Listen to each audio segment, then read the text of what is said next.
À l'heure où de plus en plus de gens mangent dans des fast-foods, par manque de temps, la plupart d'entre nous ignorons les conditions de fabrication des produits. Car oui, la question est là, savez-vous réellement ce que vous mangez?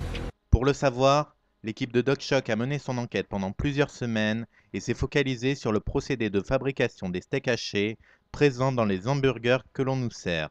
Le résultat de cette investigation est, vous allez le voir, édifiant.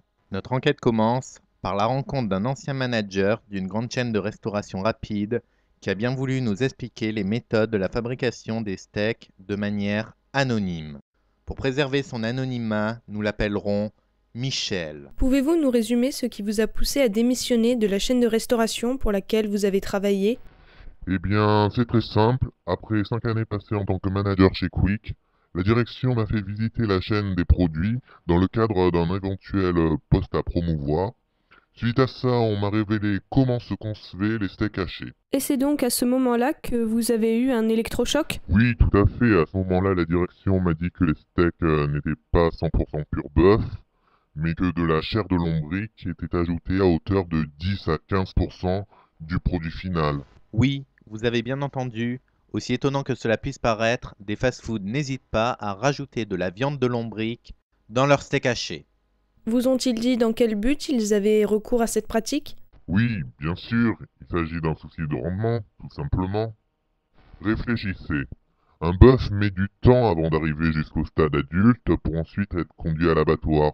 Qui plus est, il lui faut un espace de quelques mètres carrés alors que l'élevage de lombric est beaucoup plus efficace. Les vers industriels se développent entassés les uns sur les autres et peuvent fournir davantage de quantité de viande qu'un bœuf en moins de temps. Devant de telles révélations, nous avons contacté les dirigeants du groupe Quick qui, étrangement, n'ont pas souhaité s'exprimer sur le sujet. Pour quelle raison avez-vous décidé de sortir du silence? Clairement, c'est à cause du fait que les fast-foods puissent mentir sur le contenu réel des produits. Il y a une expérience très simple à faire pour savoir si votre steak contient de la viande de lombric. Il suffit juste de le faire réchauffer au micro-ondes, et si vous constatez qu'il est toujours relativement flexible, vous pouvez être sûr qu'il contient de la viande de lombric. Bien Michel, merci de nous avoir accordé cet entretien exclusif et coupé l'appétit par la même occasion. Désormais, nous ne verrons plus jamais nos burgers de la même façon.